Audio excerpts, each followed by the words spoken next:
Her yerden delilerin çığlıkları, ağlamaları geliyordu. Hala duvara, tavana eşyalarla beraber yapışmış duruyorlardı. Kadriye hemşirenin yanında doktorun ve hasta bakıcıların da sesi duyuluyordu. "Doktor, kırın şu kapıyı," diyordu hasta bakıcılara. Adamlar balta ile kırmaya çalışıyordu ama arkasında bir sürü metal yatak kapıyı tutuyordu. Ben yere oturup daireyi tamamlamıştım. Şimdi sıra dairenin dört tarafına Arapça harfleri yazmaya gelmişti. Ha, mim, kaf, nun. Tam yazacakken Neriman ablanın çığlığını duydum ve arkama döndüm. Damla ondan kurtulmuş, benim üzerime doğru havada süzülüyordu. Beni tekrar yakaladı, havaya yükseldik. Ayakları bir pençe gibi ayak bileklerime dolandı. Elleriyle de el bileklerimden sıkıca tutuyordu. Birden hepsini iki tarafa çevirmeye başladı. Kollarımı ve bacaklarımı vücudumdan koparmaya çalışıyordu. Ne kadar dirensem de gücüm yetmedi. Acıdan çığlık atmaya başladım. "Böyle bağıra bağıra öleceksin," dedi. Acıdan gözlerim kapanmıştı, bayılmak üzereydim.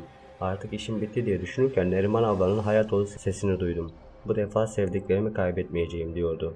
Gözümü açtığımda Neriman abla havada olmamıza rağmen Damla'yı yakalamıştı. Hem de ağzından, elleriyle ağzını ikiye ayıracak gibi çekiyordu.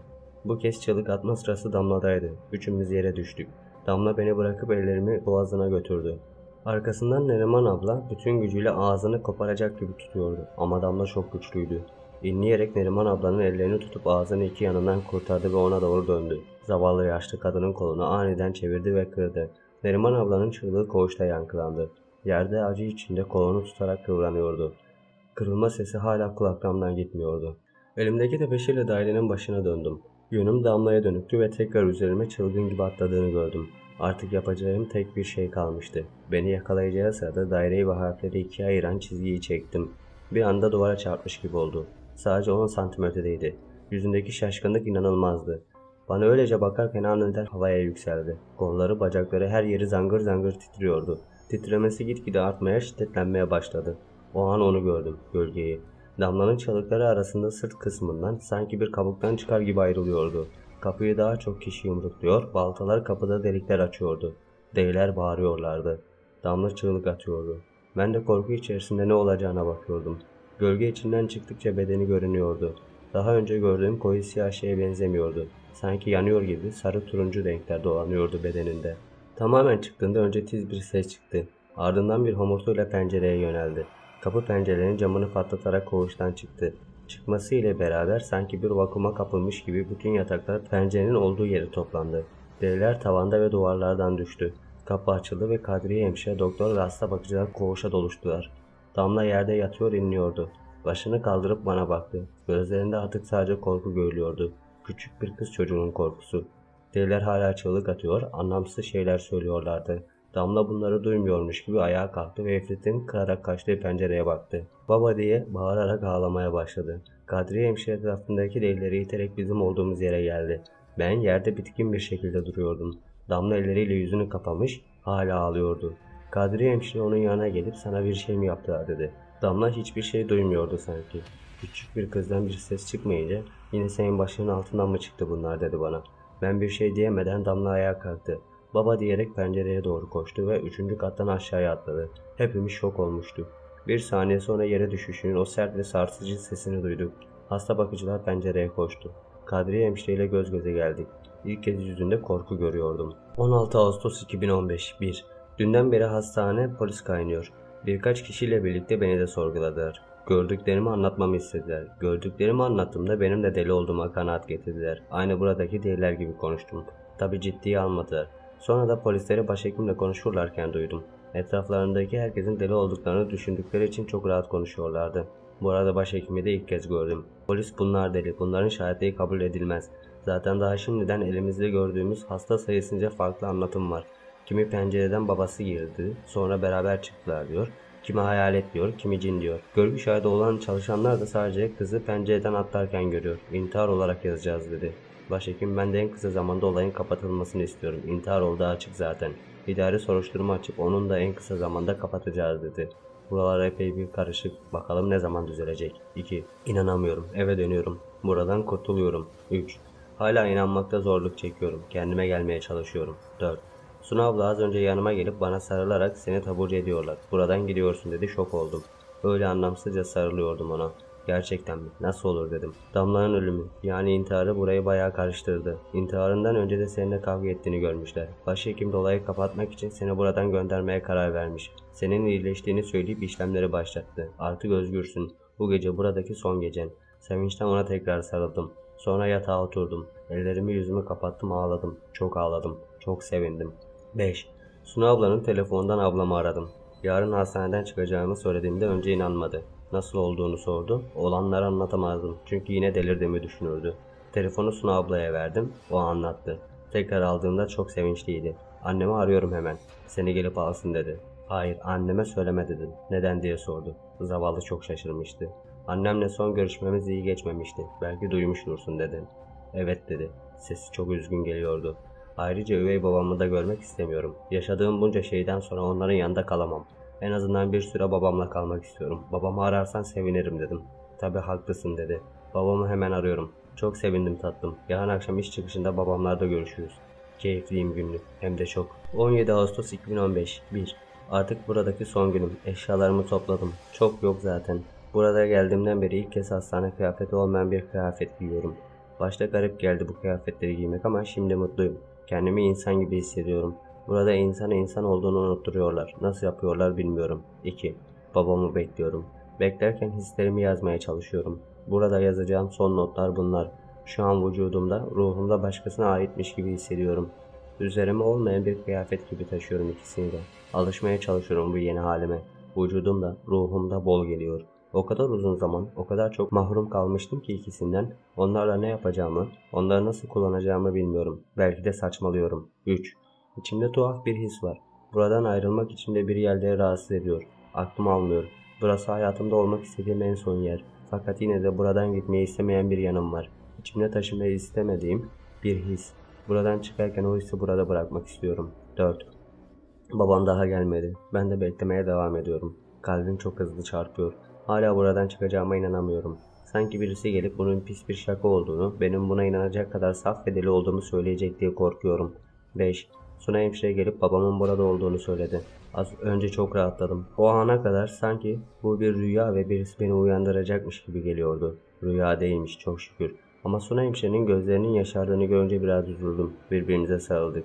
Dışarıda muhakkak görüşelim dedi gözyaşlarını silerek. Kendine iyi bak ve bir daha buraya gelme. 6. Neriman ablayla vedalaşmak istiyordum. Koğuşta olmadığını fark edince bahçeye indim. Banklardan birinde üzgün bir şekilde oturuyordu. Beni görünce yüzüne gülümseme geldi. Birbirimize sıkıca sarıldık. Dakikalarca ağladık. Sonra yüzüme bakıp gözyaşlarımı sildi. Bir daha hiç ağlama olur mu dedi. Hep mutlu ol. Denerim dedim gülümseyerek. Sana o kadar çok borçluyum ki Deniz. Buraya takıldığımdan beri ilk kez kendimi bir insan gibi hissettim. Sen hissettirdin. Senden ayrılmak o kadar zor geliyor ki bir yandan içim yanarken diğer yandan senin için çok mutlu oluyorum dedi. Bir süre durakladıktan sonra bencillik edip ara sıra ziyaretime gel. Bencillik edip ara sıra ziyaretime gel demeyeceğim ama beni ararsan çok sevinirim. Tabii ki ararım dedim. Hemen söz verme. Sadece beni unutma. Ararsan mutlu olurum ama aramazsan da anlarım. Zaten senden sonra da burada daha ne kadar yaşayabilirim ki? Böyle söyleme lütfen. Tamam söylemem dedi ve güldü. Şunu bil. Seni çok seviyorum. Ben de seni çok seviyorum dedim tekrar sarılarak. Bu defa kimse ağlamadı. 7. Eve vardık. Yolda gelirken babamla hiç konuşmadım. O da ısrar etmedi sağ olsun. Ne konuşmam gerektiğini bilmiyorum zaten. İnsanlar nelerden bahseder, daha önce neler konuşurdum hatırlamıyorum. Yol boyunca camdan dışarıyı seyrettiğimde sanki sinemada bir film izliyormuşum gibiydi. Hayatın çok dışında ve kendimi çok yabancı hissettim. Ama güzel bir filmdi. Şimdi yeni odamda duvarlara bakıyordum. Aynı koğuşta yatan onlarca insandan sonra bir odada tek başıma olmak değişik bir şey. Cep telefonumu babama teslim etmişler. O da bana verdi. Elimde çevirip duruyorum. Onunla ne yapacağımı bilemiyorum. Ama bugün kimseyi aramayacağım ya da mesaj atmayacağım, onu biliyorum. 8. Babam dışarıda yemeği teklif etti ama kendime insanlarla bir arada olmaya hazır hissetmediğimden evde yemek istediğini söyledim. Yüzüme baktıklarında deli olduğumu anlamalarını istemiyorum. 9. Pizza sipariş ettik. Hastane yemeklerinden sonra pizza çok iyi geldi. Yerken de sohbet ettik. Sohbet derken babam anlattı, ben dinledim. Babamın beraber kaldığı bir kız arkadaşı varmış. Çok şaşırdım. Bir ara üçüncü bir kişiyle aynı evde kalma düşüncesi biraz keyfimi kaçırmadı değil. Ama babam ondan bahsederken o kadar mutluydu ki sorun olmayacağını düşünüyordum. Adı Irmak'mış. Güzel bir isim. Bir rock grubunda bas gitar çalıyormuş. Barda çalıştıklarından sabaha karşı geleceğini söyledi babam. Nasıl birisi olduğunu merak ettim doğrusu. 10. Bir saattir eşyalarımı odama yerleştiriyorum. Saat 11'i geçiyor ve üzerimde ayların yorgunluğu var. Ama uyuyamıyorum. Tımarhaneden önceki hayatımı gözümün önüne getirmeye çalışıyorum. Bölük pörçük şeyler geliyor aklıma. Hangisi daha önceydi, hangisi daha sonraydı anımsayamıyorum. Arkadaşlarımın isimlerini ve yüzlerini hatırlamayı denedim. Bazısının isimlerini hatırlıyorum, bazılarının yüzünü. Ama Demir'i hatırlıyorum. Onun karşısına nasıl çıkacağımı bilmiyorum. Hala birlikte miyiz emin değilim. Yakında öğrenirim. 12. Uyumak işkenceye döndü. Gözlerimi her kapattığımda Damla'yı, Gölge'yi, üvey babamı ve ona musallat olan İffet'i görüyorum. Daha 2 gün önce yaşadıklarım o kadar çılgıncaydı ki şu an sakinleşmeye çalışıyorum. Belki Fuat'ın bana aşıladığı cesarettendir. Çünkü onun dedikleri işe yaradı ve çok güçlü bir kötülüğün üstesinden geldim. Üvey babama musallat olan İffet'ten de böyle kurtulabilir miyim? Belki o zaman hayatımı geri alabilirim. Onun karşısına çıkabilecek cesaretim var mı emin değilim. İçimdeki o yaramaz kız onu tekrar görmek istiyor ama onun karşısına çıktığımı hayal ettiğim an ödüm patlıyor. Of, bu hastalıklı düşüncelerden kurtulmam lazım. 12. Hala uyuyamadım. Babam odama laptop koymuş, internette dolaşacağım biraz.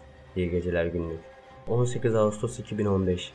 Saat 02.30. Fısıltılar duyuyorum sanki. Korkudan mı, gerçekten mi bilmiyorum. Lütfen gerçek olmasın. Buradan başka gidecek yerim yok. Saat 02.31. O neydi hala anlayamıyorum. Hayal olsun lütfen. Aklımın bir oyunu ya da basit bir göz yanılması. 02.33 saat.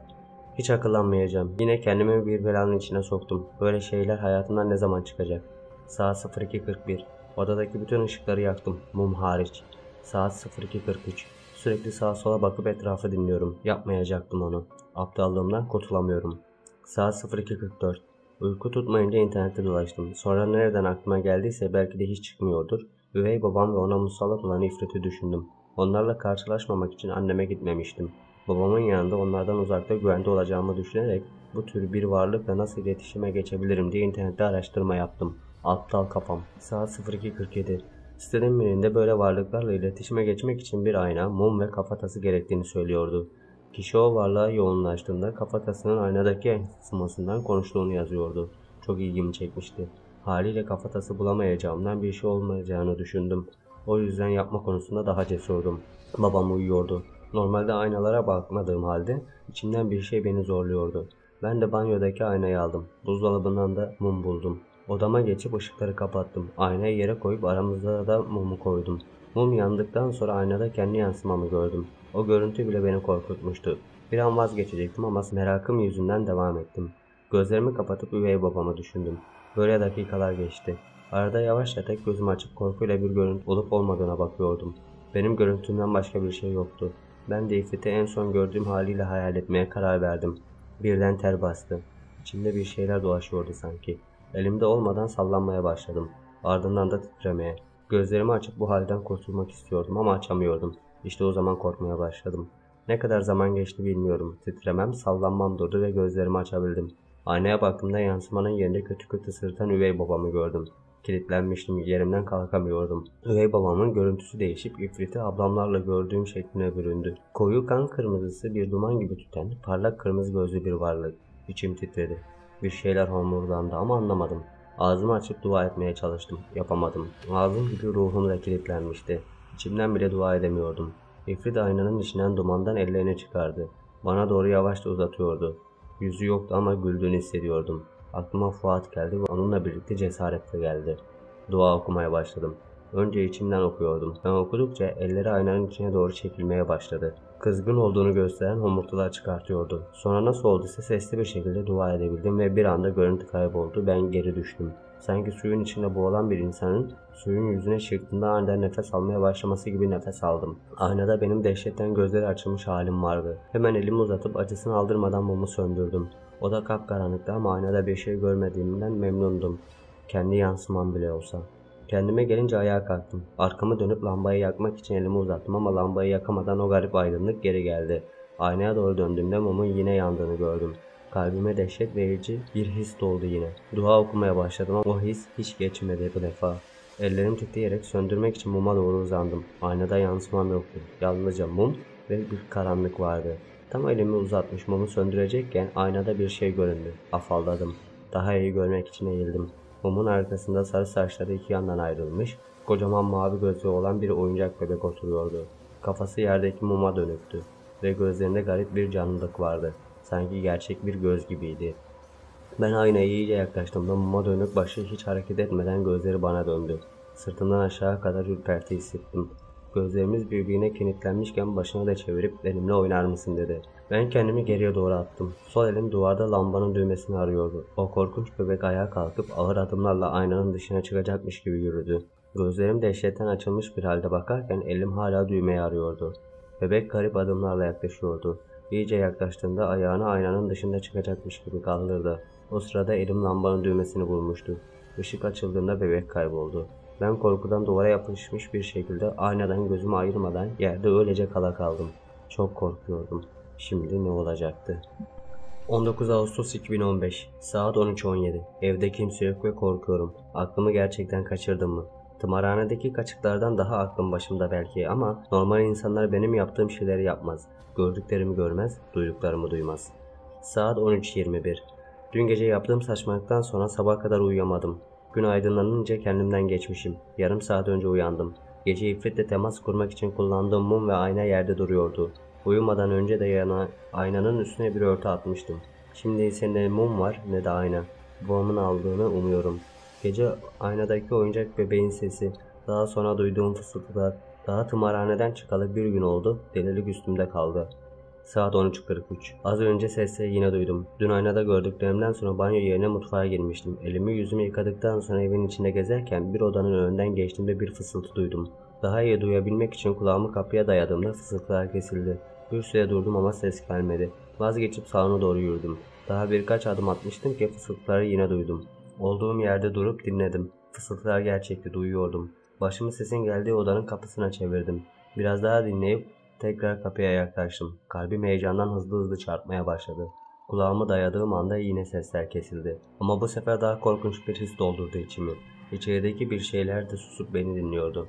Vücudumu bir soğukluk kaplarken içeride bir gücün varlığını ve büyüdüğünü hissediyordum. Başımı kapıdan çekmek istediğimde yapamadım. Sanki başım kapıya yapışmış, kaslarım kilitlenmiş, enerjim tükenmişti. Nafile bir çaba ile ellerimi kapıya dayayıp kendimi ittim. Her saniye gücüm azalıyor, sanki bayılacak gibi oluyordum. Hayat enerjim emiliyordu. Bırak beni, bırak beni diye inledim. Kiminle konuşuyorsam hala vücudumu kurtarmaya çalışırken ne yapıyorsun orada diyen bir sesle irkildim. Bu ses fısıltı değildi. Bir anda kapıdan kurtuldum. Arkama baktığımda onu gördüm ve tüm gücümle çığlık attım. Simsiyah giyinmiş, siyah kısa saçlı, siyah makyaj yapmış bir genç kız üzerime yürüyüp kimsin sen dedi. İfrit falan olabileceğinden korktum. Şimdi düşününce komik geliyor ama öyle kötü ve korkutucu bakıyordu ki zorlukla konuşabildim. Ben Deniz, babam. Bir şey demeden gözlerini bana dikmiş, ifadesiz bir yüzle beni dinliyordu. Vücudundaki tek renkli şey gözleriydi. O simsiyah makyajın arkasında çok güzel yeşil gözleri vardı. Ama sadece rengi güzeldi. Bakışları bir psikopatın duygusuzluğuna sahipti. Sonraki cümlemde biraz daha uzundu. Ben Tamer'in kızıyım, Deniz ben. Birkaç saniye daha baktı ve bu oda ve içindekiler bana ait, uzak dur dedi. Sonra da beni kenara iterek elimdeki anahtarla odayı açıp içeriye girdi. O 1-2 saniye içeriği gördüm. Daha doğrusu sadece karanlık vardı. Penceresiz gibi kapkaranlık. Bu kızın odası da her şeyi gibi siyah. Saat 17:12. Birazdan babam gelir. Irmak'la, yani babamın sevgilisiyle ilk karşılaşmamız iyi geçmedi. O odaya girdikten sonra ben de odama girdim. 1 saat kadar sonra odasından çıktığını duydum. Ne yapıyor içeride? Keşif midir nedir? Ablamdan bile küçük. Babam antropoza mı girdi? Nereden buldu bu kızı? Saat 21:34. Babam geldiğinde sofraya oturdu. Kimse yemek yapmamıştı. Dışarıdan sipariş ettiğimiz şeyleri yedik. Babam Irmak'la aramızdaki soğukluğu fark etti mi bilmiyorum ama akşam boyunca aramızı düzeltmek ister gibi ikimize de neşeli şeyler söylüyordu. Irmak ise hiç konuşmuyor, sadece beni inceliyordu. Yorgunluğumu bahane edip odama çekildim. Şimdi düşünüyorum da acaba aynada gördüğüm şeylerle bu kızın bir alakası var mı bilmiyorum. Umarım gördüklerim de kötü bir kabustur. Saat 23:53. Biri odamın kapısını tıklattı. 2 kere. İlkinde babam sandım. Tam yataktan kalkacaktım ki ikinci kez tıklattı. Bu defa korktum. Çünkü kapıyı alt kısımdan tıklattı. Yerden 2 karış yükseklikten. Yani bir bebeğin boyu kadar.